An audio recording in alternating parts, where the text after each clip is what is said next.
At 2 in the morning, the Mercer estate felt like glass everywhere.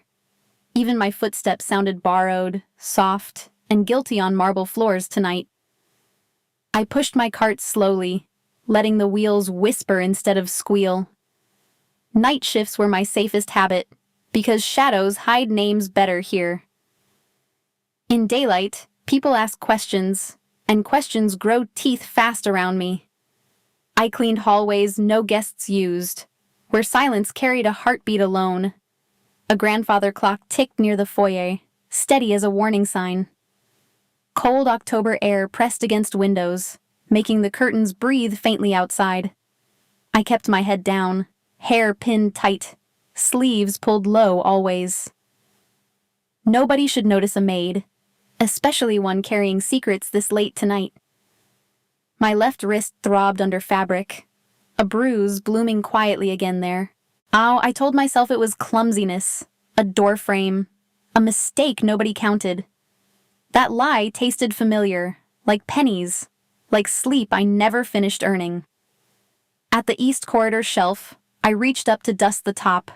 The cloth slid, and my sleeve followed, exposing my skin to air.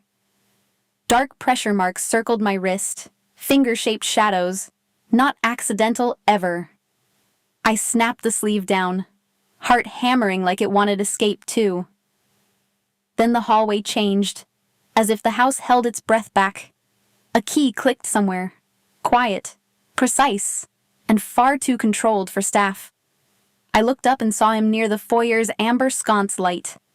Dominic Mercer was taller than memory, built like calm authority made flesh. He wasn't dressed for bed, and he wasn't surprised to see me. His gaze moved from my cart to my hands with patience first. I felt pinned without touch, like a photo under glass suddenly displayed. People like him don't stare. They measure. They decide. They file away. My stomach tightened, and I reminded myself to breathe quietly through it. I kept my eyes on the floor, pretending I saw only dust. But I saw his shoes stop, and I knew he saw mine. His attention returned to my wrist, where the sleeve had slipped before. I braced for disgust, pity, and the judgment of careless eyes today. Instead, something colder flickered there, like recognition turning a lock inside him. His stare lifted to my face, and stopped at my eyebrow scar. It was a thin, pale line, easy to miss unless knowing me. I touched it without thinking, then dropped my hand like a thief. The last time someone looked at Scar with meaning, I was 9.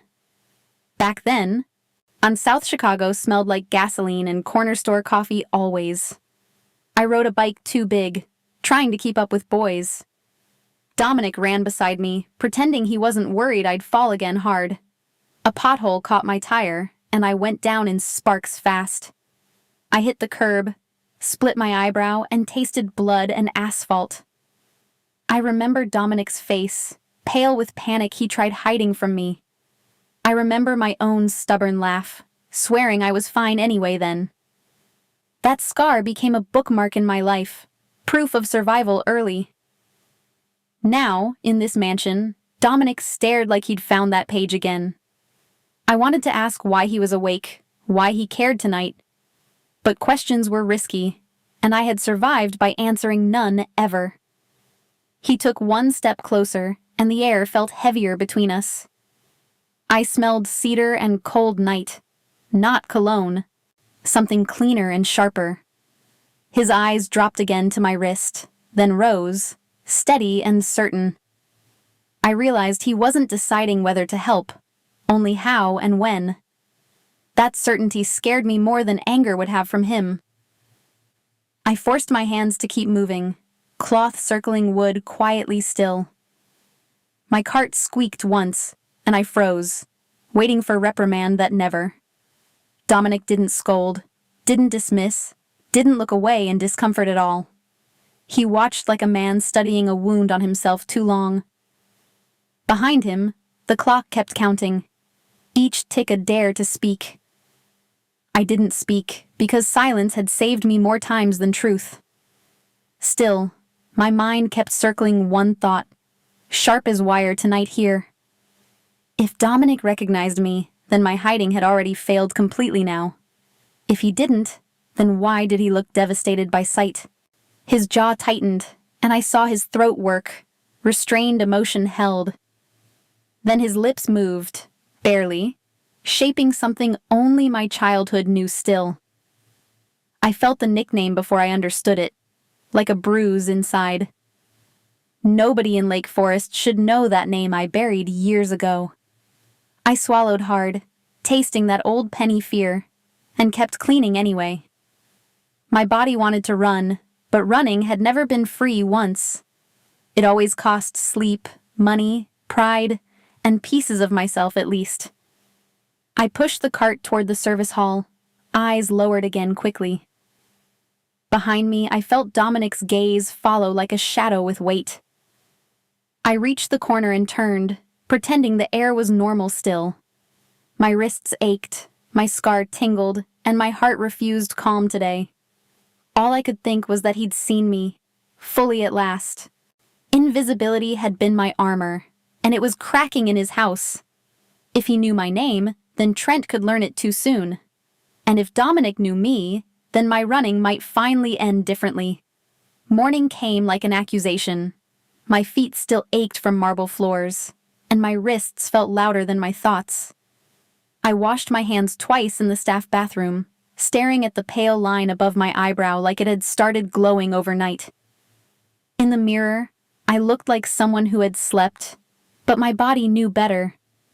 Daylight in a mansion is not gentle. It is bright, clean, and full of angles where people can see you. At night, I can be a shadow. In morning sun, shadows get counted, and I never learned how to survive being counted. Mrs. Baird posted the new roster near the service kitchen door, clipped straight as a sermon. I did not mean to look, but survival makes your eyes greedy. My name, Maya Hart, sat beside day shift hours, and the words light duty only. No overnights, no stairs, no heavy carts. Anyone else would have felt lucky. I felt exposed. Light duty meant people would notice I was pregnant, notice I moved carefully, notice I existed at all. I traced the ink with my gaze, wondering who had touched the schedule for me, and why before I could vanish into routine. Harper was not here to see any of it. She was with Mrs. Linton from the little church on Oak Street, the woman who smelled like cinnamon gum and always carried extra juice boxes. I had told Harper it was a sleepover, and she had believed me because she is 4 and still thinks adults are honest when they smile. Her backpack stayed in my locker, and the one with the faded unicorn patch and a crushed pouch of applesauce inside. I replayed her last voicemail in my head, afraid Trent could find her through one careless signature or a routine.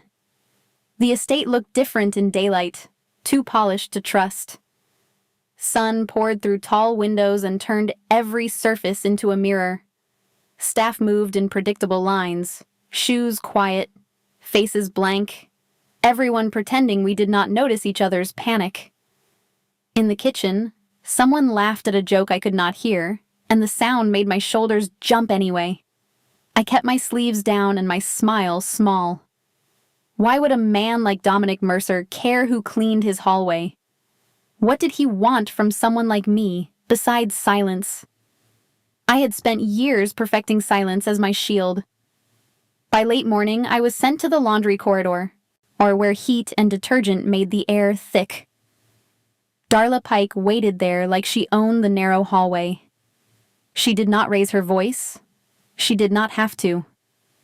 Her eyes went straight to my belly, then to my wrists, as if she could read bruises through fabric. She made it clear that light duty was not kindness. It was a test, and failing meant being replaced. She spoke in policy words, but her meaning was personal. I nodded, kept my face still, and hated how small I felt today. Shame is a trick. It makes you think you deserve the corner you are standing in. I swallowed it anyway, because hunger, pregnancy, and fear have a way of bargaining together. Trent used to love corners.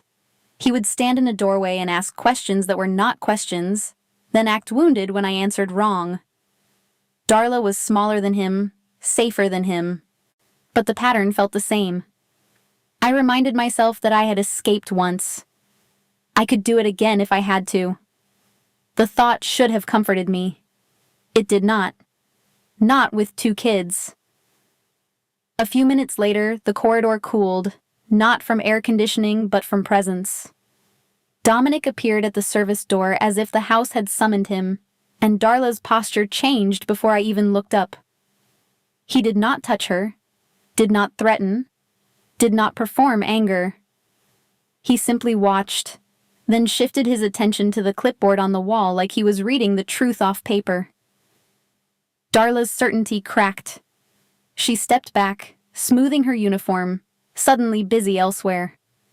By lunch, her name was gone from our wing. The speed of it felt unreal, like time had skipped. After that, people watched me differently.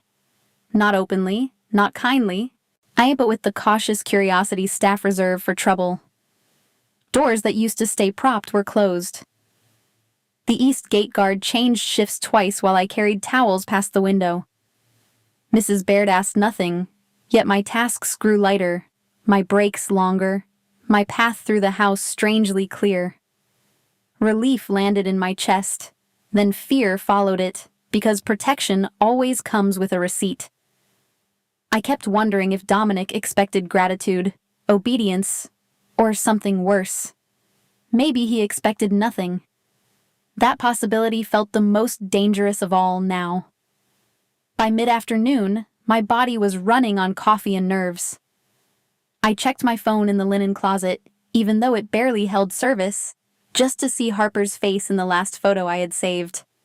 Her cheeks were sticky with grape jelly and trust, and I promised myself I would not let Trent touch that trust again.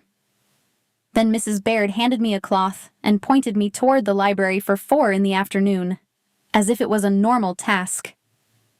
My stomach tightened. Dominic was not done with me. I could feel the house steering me toward him. At 4 in the afternoon, the house felt too awake. Sunlight slid through the tall windows and made every dust mote look guilty. Mrs. Baird sent me to the East Wing library with a cloth and a spray bottle, like it was any other assignment. My legs were tired, my wrists still tender under my sleeves, and my stomach tight with the memory of being watched. The library door was heavy, warm wood under my palm. When it opened, the air smelled of paper, smoke, and calm. A low fire glowed, and the room held secrets the mansion avoided quietly. Dominic Mercer was already inside, seated near the window in a leather chair, a file open on his lap like a prop. He did not look up right away, but I felt his attention all the same, like pressure on the back of my neck. Why was he here now, in daylight, in the one room that felt human? Why did he want me alone, where there were no hallways to disappear into? I kept my gaze on the shelves and walked the edges, counting steps to the door. My cart stayed outside, so I could leave fast if needed. The library was different from the rest of the estate, softer in its power. Books climbed the walls to the ceiling, spines worn, titles used, not just displayed. A Persian rug muted my footsteps, and the fire made the air warm enough that my skin almost forgot winter existed. I dusted one shelf, then another, I moving slowly so my breath would not shake. I kept my body angled sideways, one shoulder toward Dominic, one toward the door, the way I learned to stand in cramped apartments. Being seen from behind meant being trapped, and I refused to be trapped again. His gaze followed my hands. Each time I reached up, I felt him notice how I braced my left palm against the wood, protecting my balance and my belly. Each time I swallowed, I felt him notice the pause before it, the way fear lived in my throat. I told myself it was imagination, that rich men watched staff the way they watched clocks. Then I saw his eyes flick to my eyebrow scar again, and something in his face tightened, not with disgust, but with memory. The room went quieter, and the fire waited for what came next, too. South Chicago came back in a flash of neon and exhaust. The corner store on Homan sold cheap candy and hotter coffee than it should have. I was 9, riding a blue bike with a loose chain, trying to prove I belonged on that street. Dominic ran beside me, too serious for a kid, watching the sidewalk like it was a battlefield. My front wheel hit a crack, my body flew, and my head met the curb. Blood warmed my eyebrow, and I laughed anyway, stubborn and shaking. Dominic's hands hovered, afraid to touch, afraid to lose me right there. Back in the library, I wiped a row of books I could not afford to read. Dominic shifted in his chair, and I felt the movement like a door unlocking. He glanced toward the window, toward the garden beyond it, and then back to my hands, as if comparing the woman I was to the girl I had been. Something small gave him away, a detail from the old block that no stranger could carry. It was not a sentence I heard, but a shape of words in his mouth, and my childhood nickname hanging in the silence between us. I remembered how Darla vanished from my day like smoke, and I understood it had been his decision. Dominic did not protect with speeches. He protected by rearranging reality. My skin prickled as I realized he had likely read my paperwork, my agency file, my clipped answers, my too careful fake name. He watched the way I kept one hand near my belly and the other near escape. Men like Trent hunted with questions. Men like Dominic hunted with patience.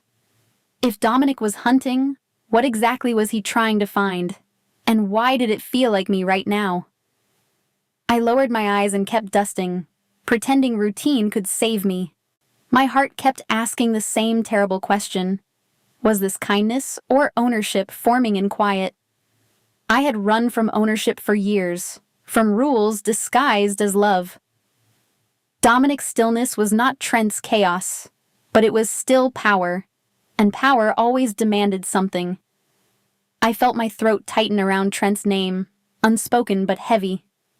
The bruise on my wrist pulsed under fabric like a warning bell. If I told the truth, would Dominic use it to help? Or to control? Either way, silence was ending very soon. I finished the shelf and set the cloth down with hands that would not steady. Dominic did not block my path, yet I felt boxed in by what he knew.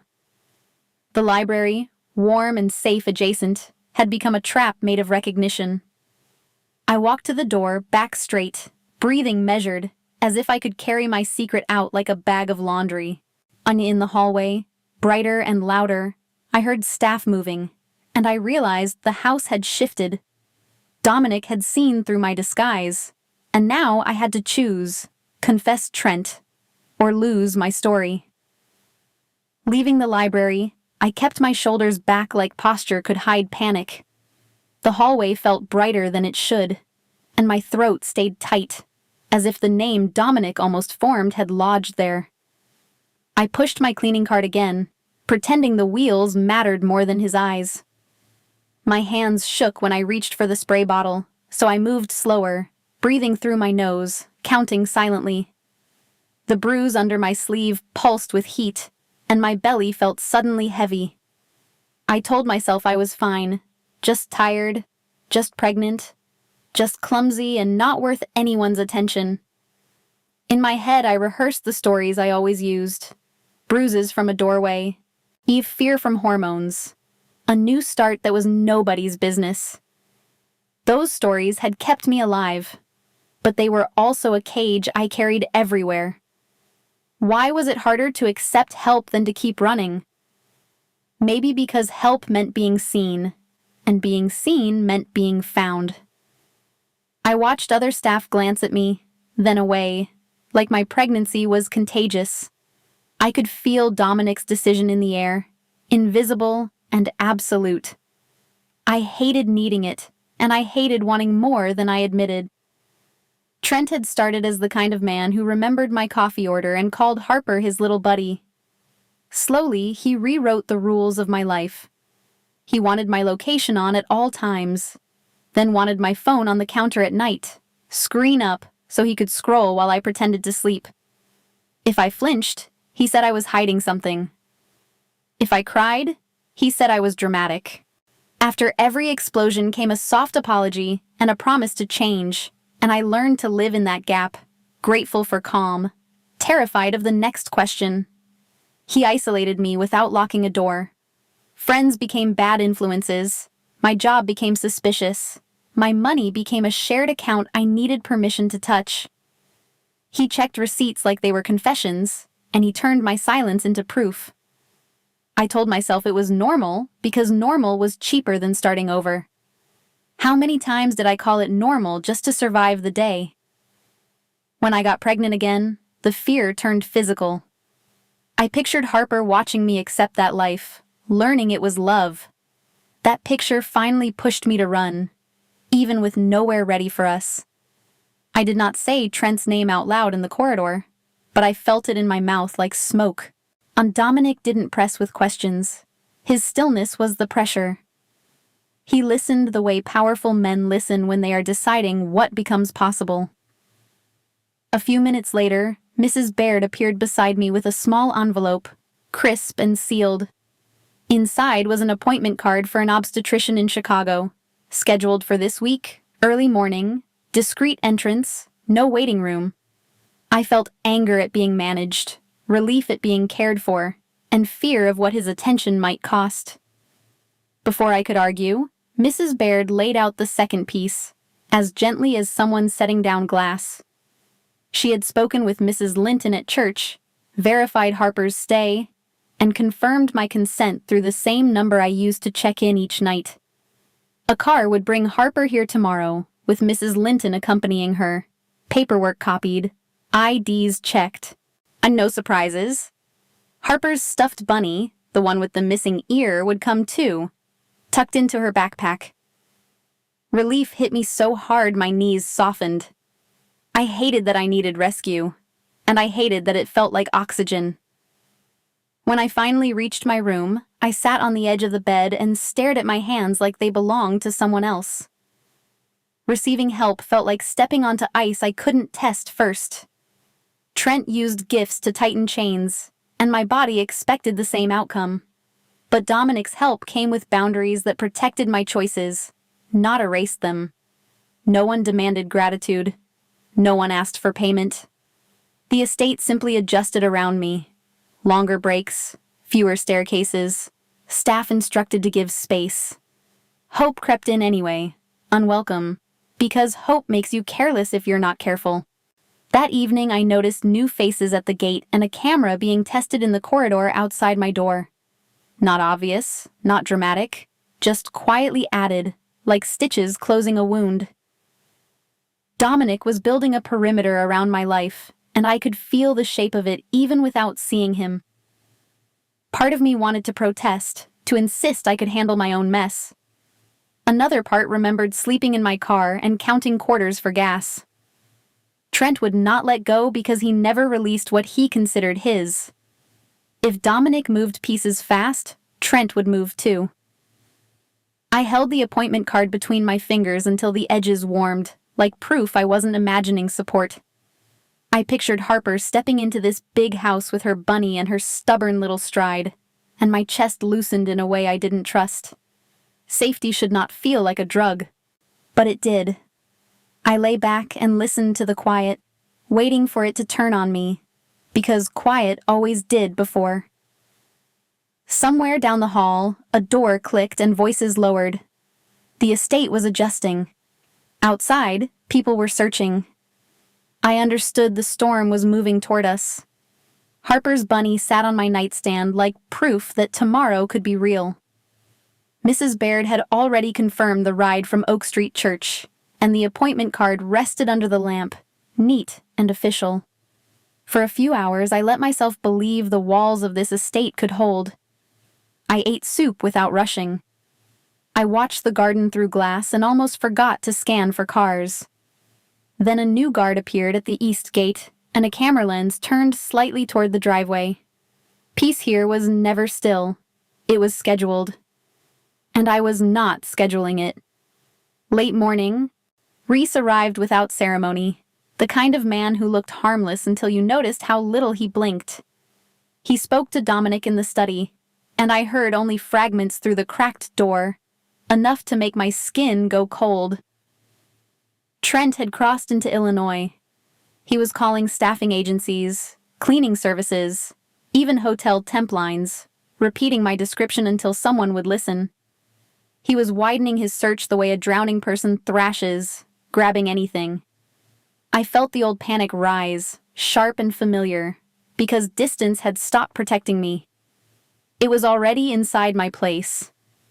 Dominic did not react like a man surprised. He reacted like a man confirming what he expected. By noon, the estate felt tighter. 2 plainclothes men rotated near the service corridor, pretending to check vents and locks. Mrs. Our Baird changed the staff entrances, so deliveries came through one door only, logged and watched. A list appeared at the kitchen phone, numbers to report anything strange, even a car idling too long. I noticed my own routines changing as well. I stopped taking the shortest path. I took the safest path, every time, because my body no longer trusted luck alone. The scariest part was not Trent's rage. It was the way systems could betray you quietly. Reese traced calls back to the agency that placed me here, and I understood what that meant. Paperwork, screens, someone clicking through files. A receptionist could be tired, curious, or broke. A supervisor could accept a bribe and call it a favor. Even without names, patterns give people handles. I had left town, changed phone numbers, stopped using social media, but my work history still existed in databases that did not care about fear. They cared about entries. Trent loved handles he could grab. Anger came next, hot and useless. I was angry at Trent for chasing, angry at myself for ever thinking love could be trained, angry at the world for asking victims to be invisible and grateful. I sat on the edge of my bed and pressed my palm to my belly, feeling the baby shift like a reminder that my choices were no longer only mine. Harper's face flashed in my mind, Jelly's smile and missing ear bunny, and shame tried to take the wheel again. I refused it. I had run to protect them, and I would keep protecting them. Reese moved like a metronome, collecting facts, checking motel lots, scanning camera feeds from places most people forgot existed. Dominic listened with his hands still, eyes steady, as if fear was something he stored away until it was useful. He ordered more coverage on the property, more eyes on roads leading in, and a tighter rule about who could approach staff. I noticed how he never said my name in the busy rooms. He treated my identity like a fragile thing, kept under glass. That discretion felt like respect, and it also reminded me how easily my life could shatter. By evening, whispers traveled through the service hall. Not about me exactly, but about change. Darla's absence had taught everyone that rules here could flip in a day. Now new rules arrived quietly. Badges checked twice, phones kept away from windows, staff told to vary routes to their cars. I heard Mrs. Baird remind a cook not to mention schedules outside, as if schedules were ammunition. I began to understand that protection was not a blanket. It was a machine, and I was inside it. If it failed, the blast would hit everyone nearby, not just me and my children. Near midnight, Reese returned with his phone held low, as if the screen could bite. Dominic read, and his face stayed calm, but the air cooled. Reese had pulled voicemails from the agency line. Trent had been calling repeatedly, leaving messages that started polite, then turned urgent, then turned sharp. The detail that stopped my breath was not the tone. It was the name. Not Maya Hart. My real legal name, the one I erased from forms and prayers. Even hearing it secondhand felt like a hand closing. It meant he had an anchor again, and anchors always pull back. I went to my room and sat with the appointment card, thumb rubbing the printed date. Outside my window, security lights swept the lawn in slow arcs. Inside, my thoughts raced anyway. If Trent could find my name, Could he find Harper next? Could he trace the church or the agency? The net was tightening, and the instinct in me screamed to run again.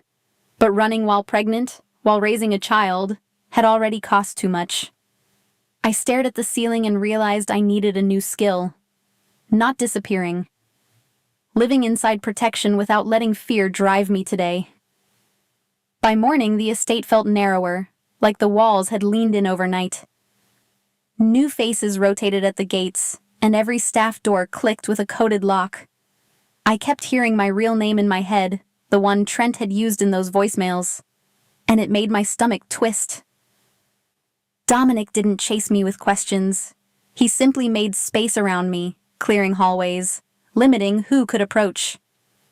Safety looked like procedure here, not promises.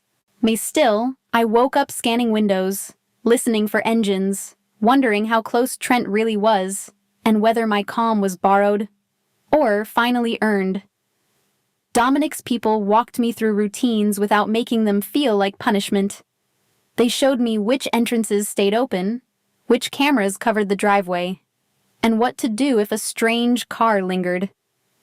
Dominic listened while I repeated it back. Like math, I had to learn to survive. If I left a room, I noted exits. If Harper needed air, we used the inner garden. If my phone rang from an unknown number, I didn't answer. Why does safety feel like a debt, even when nobody demands payment? I hated that gratitude arrived with fear, and I couldn't separate them. Harper arrived after lunch, holding Mrs. Linton's hand and clutching her bunny by the missing ear. She stepped into the foyer like it was a museum and immediately asked where the snacks lived. I wanted to cry from relief, but I swallowed it, because crying in front of Harper makes her think she has to fix me. Dominic stayed back, giving her space, yet I saw him soften when she waved at him like he was a tall piece of furniture. She tested the new rules by running, then looked back to see if we'd chase, and I promised myself. That night, after Harper fell asleep in the guest suite, I listened to the estate's sounds like a translator. The gate beeped once, the security radio hissed, and my heart jumped anyway. I made peanut butter toast for Harper's breakfast because she insists it tastes like home, even in strange places. My nervous system unclenched in small increments, then snapped back when a door shut too hard downstairs. Dominic never apologized for the noise. He just adjusted it, instructing staff to move quieter near our rooms. Consistency was his love language, even if he never called it that out loud. In the evenings, we ended up in the library again, not as confrontation, but refuge. Harper sat on the rug with crayons, drawing a house and a bunny, while I rocked my belly in the chair. Dominic read quietly, turning pages like he trusted books more than people. When the fire popped, Harper giggled, and I saw the boy I knew hiding behind the man. I remembered the corner store, the bike crash, and him stepping between me and older kids with fists clenched. The warmth lasted seconds, then fear returned, because remembering meant he could find what I'd buried. Over the next days, I noticed Dominic's work changing. Meetings happened earlier, with fewer voices and more folders stamped with company logos. Men who used to wear black suits started carrying tablets and talking about audits. Dominic kept his temper sheathed, correcting people with a look instead of a threat.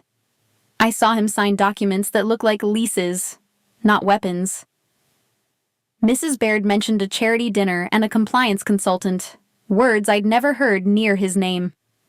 It felt like he was building a second life beside the first, deciding which one deserved to survive for the children watching. It hit me one evening when Dominic watched Harper feed crumbs to the fire's edge like it was a pet.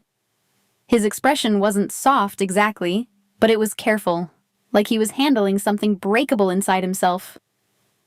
I realized my return wasn't pulling him back into violence.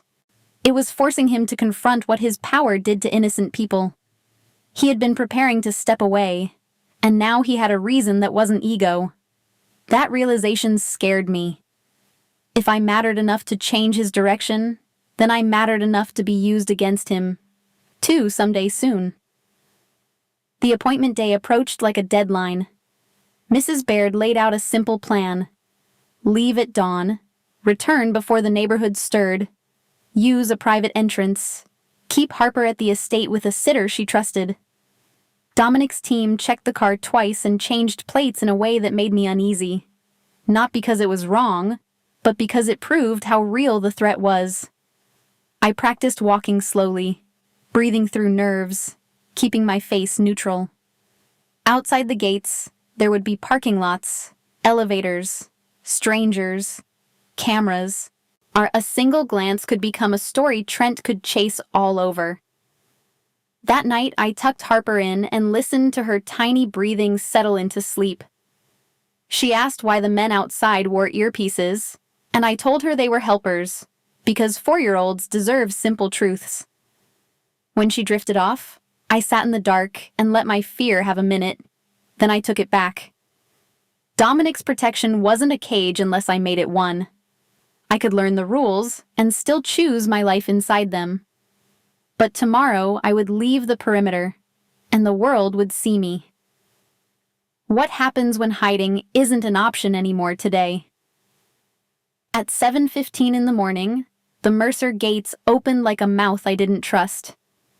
The guard's nod was polite, but my body still flinched at sunlight. Outside the estate, everything was open. Sidewalks, gas stations, and faces behind windshields. I sat in the back seat, hands folded over my belly, trying to look like any pregnant woman headed to an appointment. How do you act normal when your body is screaming? Trees flashed by, then storefronts, then the gray stretch of highway. The farther we drove, the thinner my breath felt, as if world read fear off my skin. Dominic sat up front beside the driver, shoulders loose, eyes moving in small checks. 2 cars followed, far enough to look accidental, close enough to matter.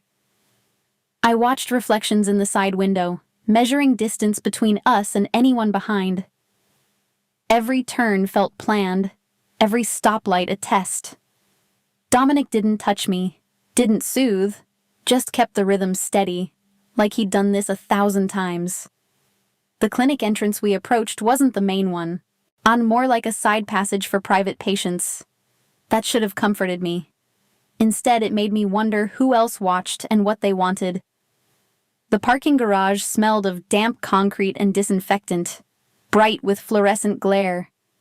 My nausea returned, sharp and sour, as we rolled past painted arrows. I told myself it was pregnancy, not fear, until I saw him. Not a clear face, just a posture near the elevators. Feet planted wide, head turning too fast, scanning like hunger. The way he held his shoulders, impatient and entitled, yanked me back into years of rules. My fingers went cold. The baby kicked once, hard, as if warning me. I kept my eyes down, but my body screamed his name anyway right then. I didn't point. I didn't gasp. I just froze in the seat, breathing shallow, counting tiles. Because panic is loud even when silent. Dominic's head turned a fraction, like he'd felt the change in me. His hand lifted, not toward me, but toward the dashboard, a small signal. The driver eased past the elevator bank without stopping. We circled once, then again, as if looking for a lost space. My heartbeat thudded in my ears. If he's this close, how long until he's at the gate? I watched the figure shift, phone raised, and my throat tightened around my life. A second car slid into view ahead of us, identical paint, identical calm. It took the ramp toward the clinic level while our driver turned down into the garage. Dominic's team moved like chess pieces, doors opening, closing, never hurried. We stopped beside a service stairwell with a plain sign, the kind nobody photographs. A guard stepped out first, scanning corners, then waved us forward with one steady palm. And I kept my face blank, one hand on my belly, the other gripping my coat pocket. We climbed, not to the lobby, but to a back corridor that smelled of bleach. Inside the clinic corridor, my appointment felt like a secret shared by too many people. A badge flashed, a door opened, and I tried to focus on the baby's heartbeat instead of the world's. Still, I noticed a man in a tailored coat near the vending machines, not looking at anyone, yet tracking everything. He lifted a phone, typed, and glanced toward our hallway as if counting seconds. In the garage below, a car idled in a corner, driver unseen. Our reroute had left fingerprints. Someone besides Trent was studying Dominic's patterns, and I had become part of that count. We were back in the car before I could settle, my body still buzzing. Our Reese's update reached Dominic while we merged onto the road, and I read the meaning in the way Dominic's jaw locked, then relaxed. Trent was here, not just in Illinois, but in this part of the city, moving with an associate who asked questions for him. At the same time, Reese had noticed unfamiliar eyes near the medical district, a second thread tightening around Dominic. I had thought I was the weakness in our story. Now I understood I was a doorway, and predators love doorways. The ride back felt longer. My hands wouldn't warm, and I kept tasting metal on my tongue. Dominic's calm never cracked, yet I felt the effort behind it, like he was holding two wars at once. I pictured Harper in the guest suite with her bunny and a cup of apple juice, safe for now, and that thought kept me from unraveling. Still, my body carried the parking garage inside it. Every bump in the road sent a tight pull through my abdomen. I told myself it was nerves, but the baby moved restlessly, and my breath shortened without permission. When the gates closed behind us, the estate didn't feel like victory. It felt like a pause still. Dominic kept his pace measured, as if speed could be tracked. Staff faces appeared, then disappeared, pretending nothing happened. In my room, I sat on the bed and pressed my palm to my belly, willing my muscles to loosen. The baby kicked, impatient. My abdomen tightened, eased, then tightened again. I tried to breathe through it, but my breath stayed shallow. I stared at the appointment card and realized my body had carried fear home. What happens if fear turns physical tonight? At 4:10 in the morning, I woke to a twisting pain that didn't belong to ordinary pregnancy. For a second, I waited for it to fade, holding my breath, listening to the estate's quiet, counting the spaces between the grandfather clock's ticks. It came again, sharper, deeper, and my stomach tightened like a fist. How do you tell fear apart from instinct when your body is screaming? I pressed my palm to my belly, felt the baby shift, and tried the breathing Dr. Samira had shown me at my last check. The rhythm helped for one heartbeat, then broke. Sweat cooled on my neck. My hands shook so badly I dropped my phone onto the quilt, then fumbled it back up. Harper's door stayed closed across the hall, her bunny tucked under her chin, unaware. I knew I could not handle this alone. Not tonight. Not with my baby. I called Dominic with a thumb that barely worked, and sent my location through the emergency contact Mrs. Baird insisted I memorize. I expected questions, hesitation, the slow drag of disbelief. Instead, footsteps arrived fast, controlled, and quiet. Dominic filled the doorway in a dark sweater, hair uncombed, eyes already awake. Behind him, one guard moved down the hall while another appeared near Harper's room, protecting the innocent parts of my life. Dominic didn't touch my belly at first. He watched my face, then my breathing, then the way my knees trembled. He signaled once, and the house shifted into motion. A car engine turned over outside. A coat was draped around my shoulders. Someone placed a small bag in my hand, already packed with paperwork and a baby blanket. The pain surged and I folded forward. Dominic stayed close, steady as a railing while the world outside waited patiently. The ride into the city blurred into streetlights and empty lanes. I sat in the back seat, seatbelt cutting across my belly the way safety always did, tight and necessary. Each contraction made my vision narrow, and I focused on counting breaths, 4 in, 6 out, like climbing stairs one step at a time. Dominic sat beside me, angled toward the window, scanning mirrors, but his hand hovered near mine without claiming it. When the pain peaked, he described something ordinary. A memory from our block. The corner store awning flapping in summer wind. The sound of my bike chain snapping. Hearing those small details kept me anchored to a version of myself that existed before Trent. I could smell leather and cold air, hear the tires whisper, and feel Dominic's calm traveling through the space like a steady current. The hospital sign appeared and I started shaking harder still. Inside, everything moved fast under bright lights. Nurses guided me through badge-locked doors. An antiseptic burned the back of my throat. The blood pressure cuff squeezed my arm until my fingers tingled, then squeezed again, and I saw their faces sharpen. Dr. Samira Qureshi met us near a curtained bay, calm as a lighthouse, eyes clear above her mask. She checked monitors, asked questions I answered with nods and broken breaths, and directed the team with measured certainty. I understood enough to hear the worry. My pressure was dangerously high, stress and exhaustion stacking like bricks.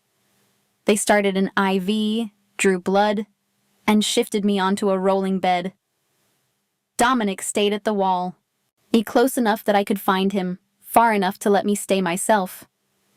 I kept thinking of Harper asleep, of Trent hunting, and of my body choosing this moment before I was ready to face.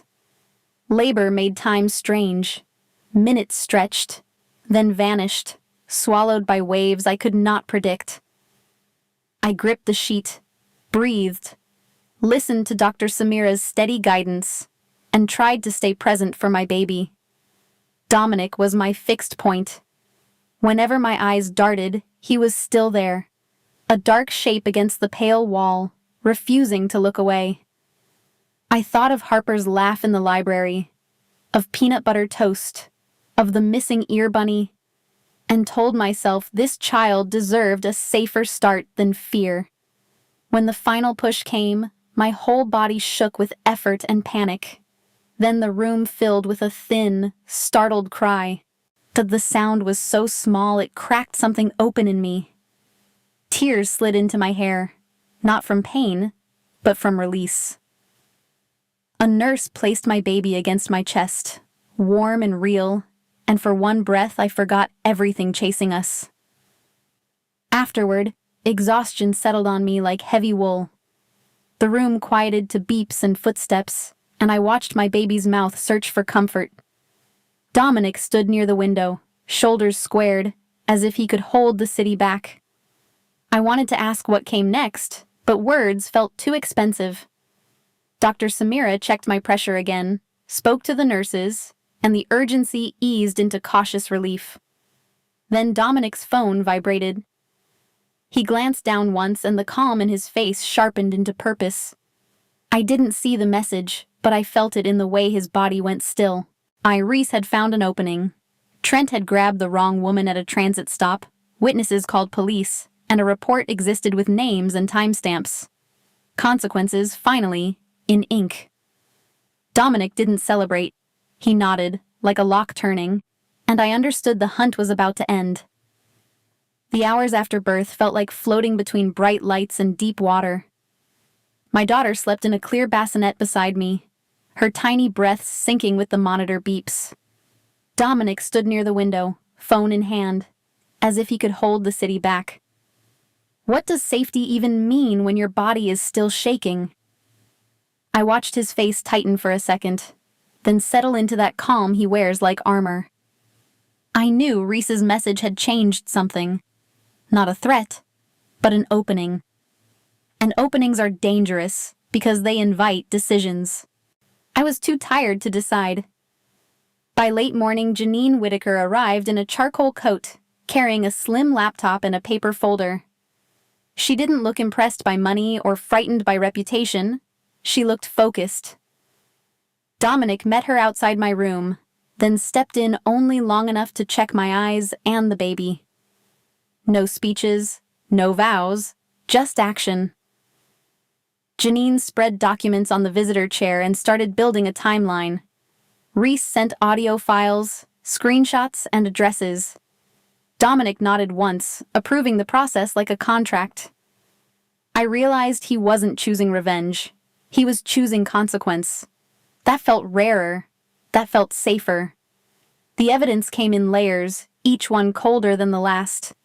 There were the agency voicemails, his voice shifting from pleading to demanding in the span of minutes. There were call logs showing repetition. The same numbers hit again and again until someone answered. Reese had pulled a harassment trail from landlords and employers, plus the motel address where Trent had been staying. Then the transit stop report arrived, with witness names and a timestamp. Janine added records of prior protection orders withdrawn under pressure. Patterns, not rumors. Paper that could hold him. For once, the system had something to hold. Writing my statement while my body still trembled felt like lifting a weight with stitches in my skin. Janine asked for facts, but what I had were patterns of fear. I described how Trent turned love into monitoring, how he needed my phone on the counter at night, screen up, so he could scroll.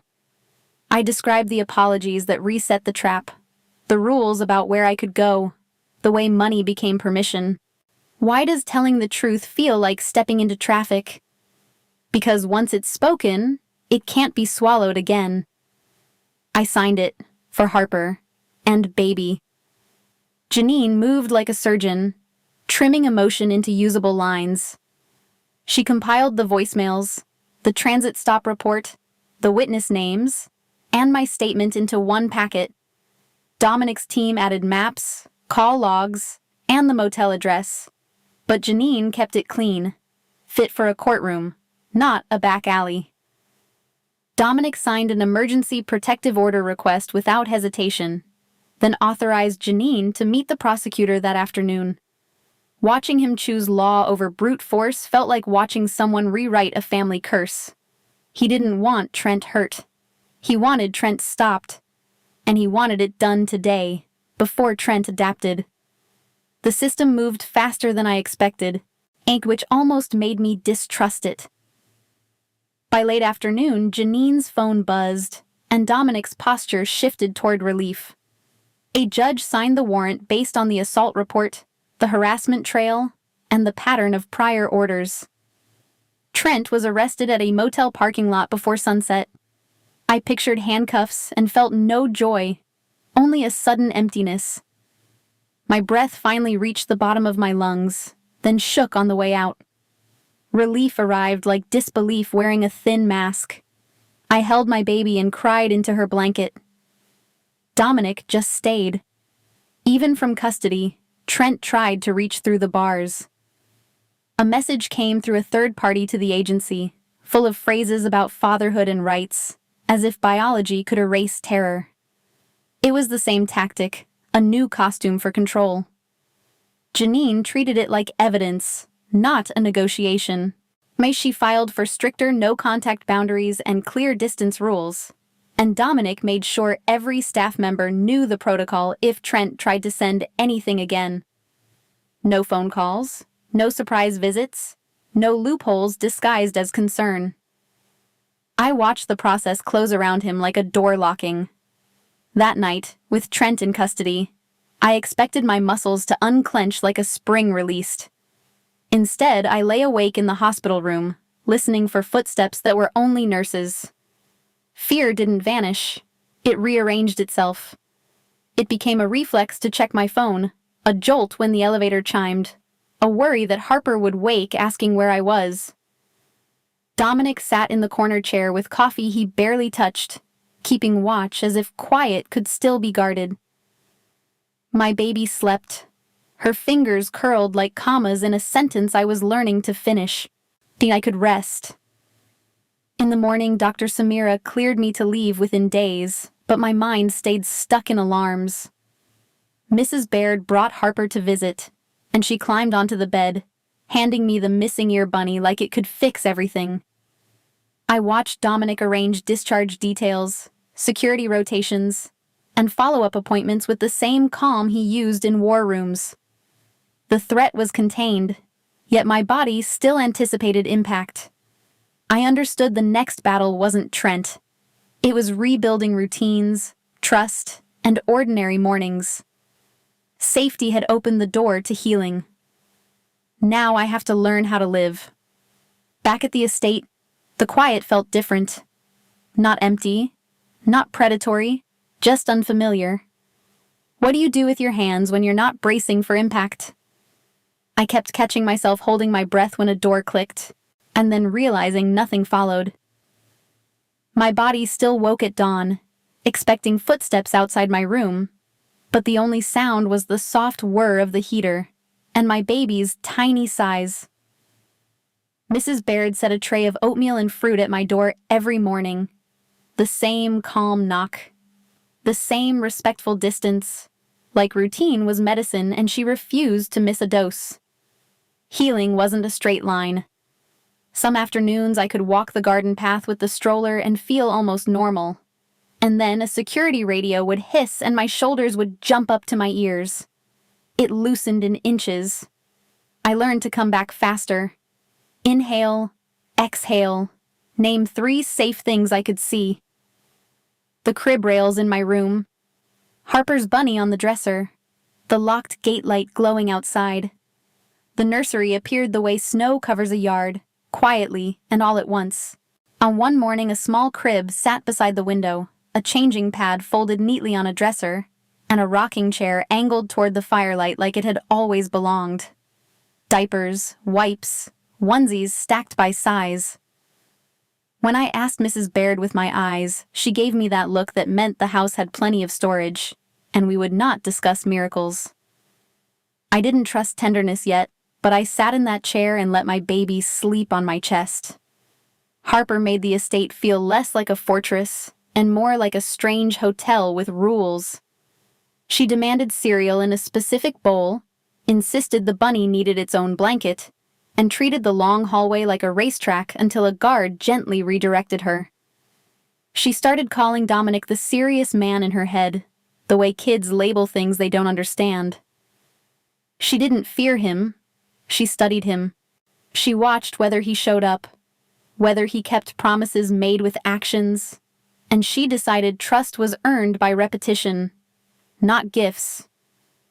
Dominic stayed in the background on purpose. He never hovered while I fed the baby, never tried to take over decisions, never asked for gratitude as payment. He removed obstacles the way he removed Darla from my day, clean and quiet. A pediatrician appointment appeared on my calendar. A lactation consultant's number sat on the bedside table. My work duties vanished without drama so I could heal.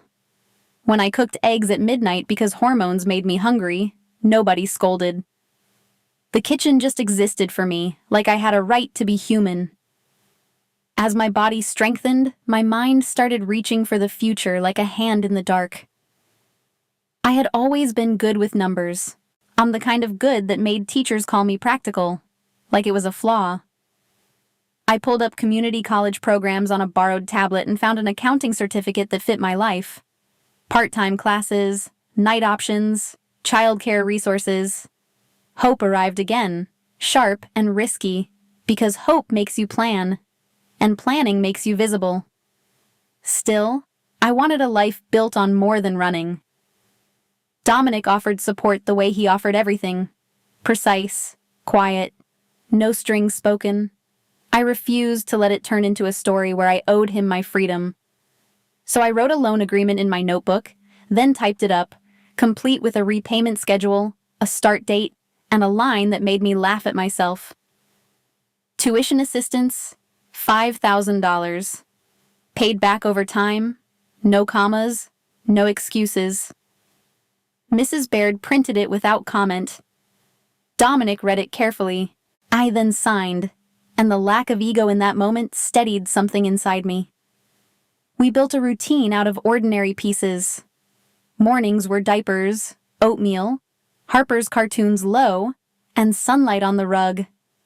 Afternoons were naps, paperwork, and short walks inside the inner garden where the walls felt protective instead of trapping. Sundays became grocery day. Dominic brought bags, then left them on the counter like offerings to normal life. I watched Dominic struggle with a stroller latch once, and it was the first time I saw him look genuinely uncertain, and it made him feel safer. The case against Trent stayed in the background like thunder beyond the horizon.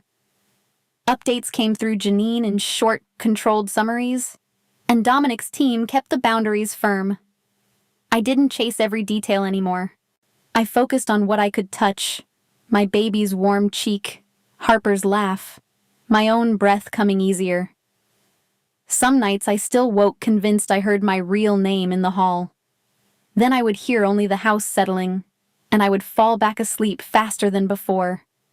One evening I sat at the desk in my room with a budget sheet and a list of apartments in Evanston. I circled numbers, measured daycare costs, and pictured walking to class with my baby in a carrier. Outside, the estate lights swept the lawn in slow arcs, steady and protective. Inside, my fear shifted into something new, a cautious determination. I didn't know when relief would arrive for real. I only knew I was aiming for a day that felt ordinary, like a Tuesday. Months moved in small scenes: 7:15 mornings, Harper's shoes by the door, and my newborn's sighs like tiny punctuation. The Mercer estate stopped feeling like a hiding place and started feeling like a bridge I could cross at my own pace. I studied at the kitchen table while Mrs. Baird pretended not to supervise, flashcards beside bottles and burp cloths. Some days I caught myself waiting for relief, then realizing I didn't even know what relief was supposed to feel like. I just kept stacking ordinary moments until they held my weight. That was my kind of courage, quietly practiced. Even with routine, the case hovered like weather. Unknown numbers made my stomach drop before I reminded myself that Janine handled calls, not me. Official envelopes arrived at the estate, and my hands still trembled opening them, as if paper could explode.